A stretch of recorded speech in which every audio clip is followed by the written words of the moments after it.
Union Minister of State for External Affairs V. Muralidharan's cavalcade has been attacked in Bengal as he was going to meet party Karyakartas. I will get you details. I'm Gaurav Sawant. Let's get started with the headlines at 3. Union Minister Muralidharan blames the Trinamool Congress after his car was attacked by locals in West Midnapore in Bengal. The Union Home Minister seeks a report from the governor on post-verdict violence. The Ministry of Home Affairs also sends a 4-member team to Bengal.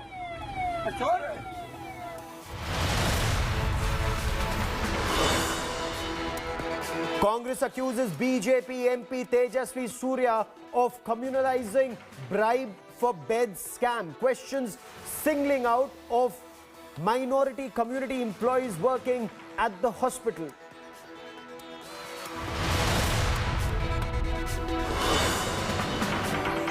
Religious revelry over lives and safety. Shoppers prepared for Eid celebrations. Throng markets in Hyderabad's Charminar despite a massive spike in COVID cases.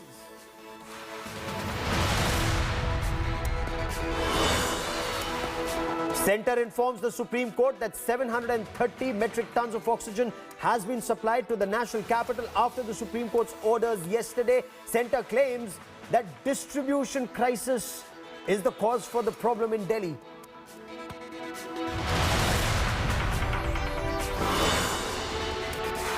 Scientific advisor to the Prime Minister warns of a third COVID wave, calls it inevitable, advises authorities to gear up. Maharashtra Chief Minister also says time to be cautious. Supreme Court advises the centre to start building up medical infrastructure right now.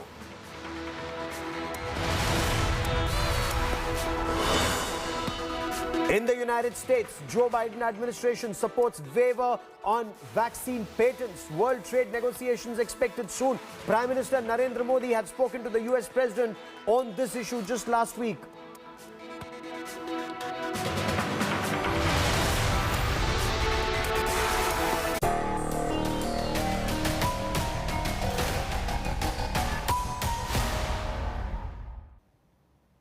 The COVID situation in India continues to be extremely grim. You must be very, very cautious. This is not the time to take it easy. I quickly want to cut across to India today's Nabila Jamal, who gets us the big numbers nationwide. I'm going to take you through the overall COVID-19 numbers that stands as of today. We're looking at cases on the rise. As of today, active cases in the country stand at 35,66,398 cases. Right this morning, that numbers is coming from the Health Ministry. And then you have the death toll. 2,30,168 people have lost their lives to COVID-19 so far. In totality, the recovered numbers I'm going to take you through. So far, ever since the pandemic began, 1,72,80,844 people have recovered from COVID-19. But unfortunately, India has seen a grim milestone today where the last 24 hours, cases has breached the 4 lakh mark and nearly 3,980 COVID-19 deaths reported in 24 hours. COVIDiots on the prowl.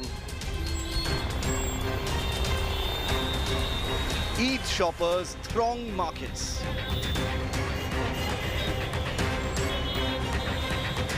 Hyderabad left horrified.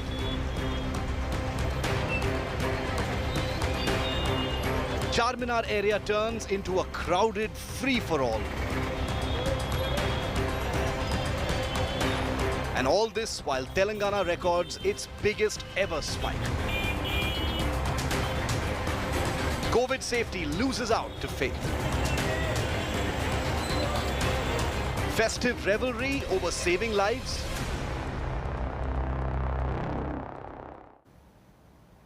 As Eid-ul-Fitr festivities draw closer, COVIDiots are once again in the market, thronging markets, unfortunately not following COVID-appropriate behavior. The iconic Charminar in Hyderabad and markets nearby flooded with people who threw social distancing norms out of the window. Take a look at this report.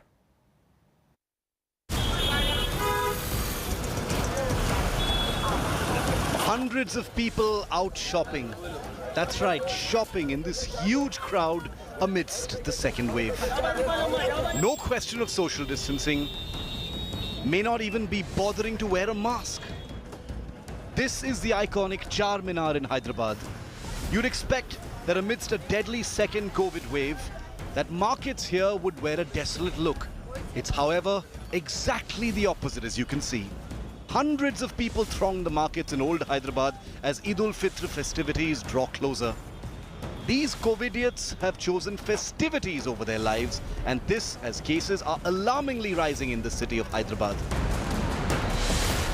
There are boards like this, wear mask or you have to pay ₹1,000 for mask violation. But the reality at ground, this is Charminar, the famous monument of Hyderabad, and you can see hundreds of people are here for Eid shopping, Eid celebration, and the entire area is crowded. Entire area is filled with people, and this is just afternoon. The day will progress, more crowd will throng and more crowd will gather at this place. Has any action been taken by the authorities? Nothing yet. With only a night curfew imposed so far, nothing has been done by authorities to stop this kind of super spreading ahead of festivities.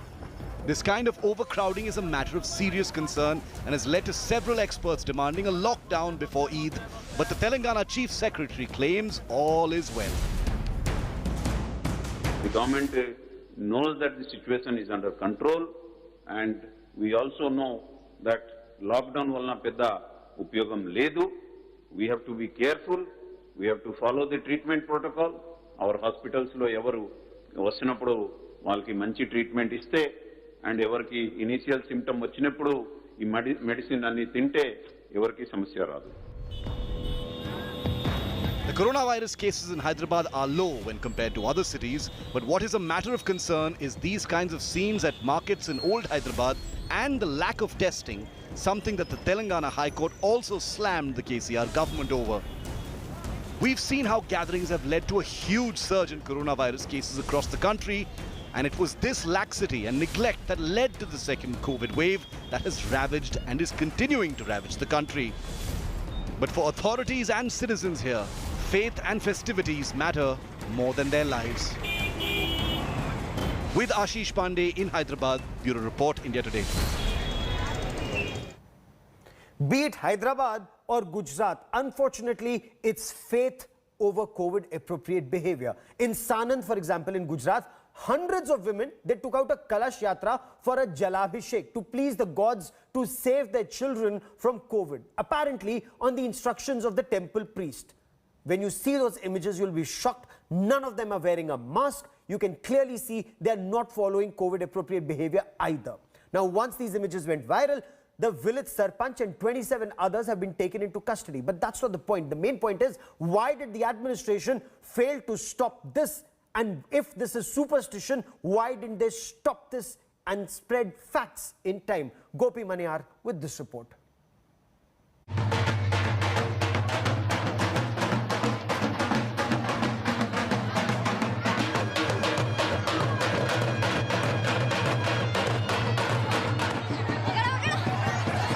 These images should scare everyone.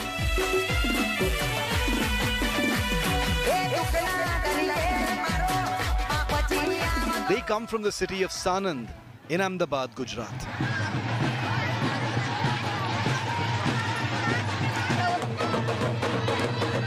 Thousands, literally thousands of devotees assembled, taking part in the traditional water rituals to please Lord Baliadev. And in doing that, all COVID-appropriate behavior thrown out of the window. What's ironic is the fact that they were doing this to ward off the coronavirus. Authorities woke up from their slumber only after these images went viral online.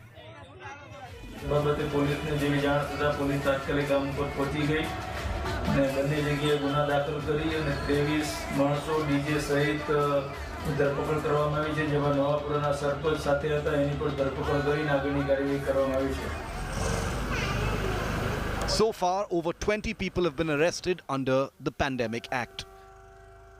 ये video कल ही shoot किया गया है और बड़ी तादाद में जो महिलाएं हैं वो यहाँ पे पहुंची हुई थी। सबसे महत्वपूर्ण कहेंगे क्योंकि कोरोना का वक्त चल रहा है और जिस तरीके से महिलाएं यहाँ पे पहुंची थी, ना ही उन्होंने सोशल डिस्टेंस का ख्याल रखा था और ना ही मुंह पे मास्क पहना था। और बड़ी तादाद में जो महिलाएं यहाँ पहुंची थी उसके जो एविडेंस है वो यहाँ पे दिखाई देते हैं। आप देख सकते हैं जो चप्पल है महिलाओं के, वो चप्पल यूं ही मंदिर के आसपास बिखरे पड़े हुए हैं। The incident has once again brought the faith versus COVID debate to the forefront. With Gopi Maniyar in Ahmedabad, Bureau Report, India Today. Doctors say the only thing that will keep you safe along with the vaccine is to remain masked up, isolated and follow COVID appropriate behavior. Let me now take you to Karnataka, which has reported its biggest single-day spike with over 50,000 new infections in the past 24 hours and unfortunately 346 fatalities. Bengaluru alone accounts for nearly half this surge. Bengaluru reported 23,106 new cases and 161 deaths on Wednesday. The surge comes even as the state is under strict restrictions and curbs continue, yet there is a spike in COVID cases. Now, Chief Minister of Karnataka, B.S. Yediyurappa, had earlier said with curbs already in place, the cases should come down, curbs will continue. The state is now under a strict close down till the 12th of May with 6-hour daily window. Yediyurappa also said that a decision on extension of current restrictions or a complete lockdown will only be taken towards the end of the current restrictions.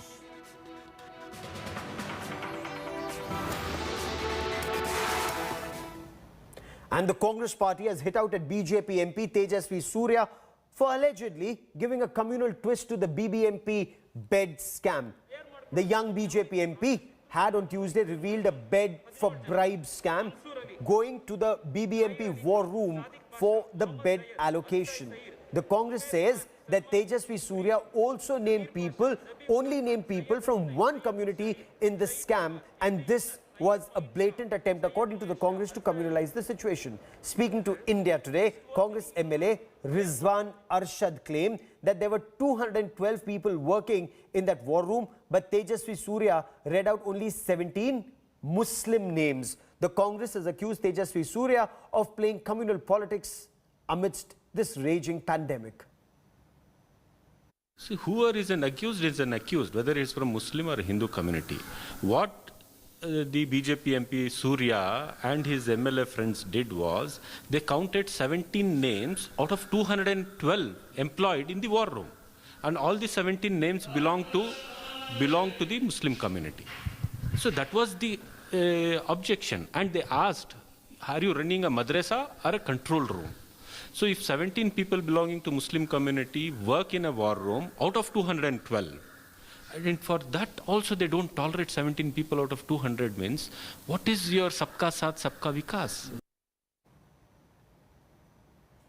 And a group of COVID heroes in Chennai have launched a novel Oxygen on Wheels initiative to provide some relief to those in need.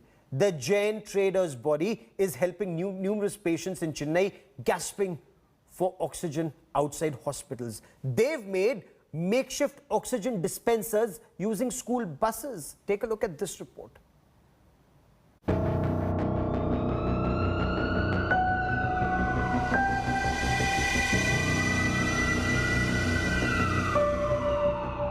Tamil Nadu is one of the worst hit states battling the second wave. The state currently has nearly 1.19 lakh active cases, with at least 2,000 people testing positive every day. And with that, the need for hospital beds and oxygen has also gone up.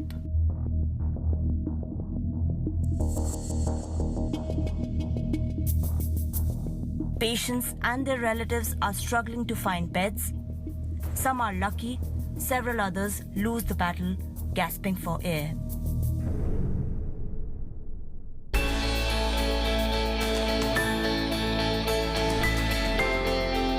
Jain International Trade Organization has come up with an innovative idea called Oxygen on Wheels to help fix the problem. and it's a first of its kind initiative in India. Several school buses which are currently not being used have been modified to accommodate 6 patients each and are fitted with 6 oxygen concentrators and oxygen cylinders to help patients waiting outside hospitals. We saw a lot of ambulances waiting outside for the patients to get in because there were no beds.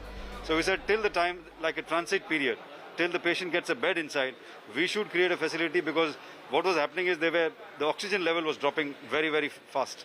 So we came out with this very innovative idea where all these buses, which are already, Jain institutions run by Jain organizations, these buses are of no use now because the schools are all closed. So we modified these buses. 4 buses have been rolled out for now. The buses are parked outside prominent hospitals in Chennai. The number of buses will soon be increased to 20. The organization hopes to expand the project even beyond Tamil Nadu.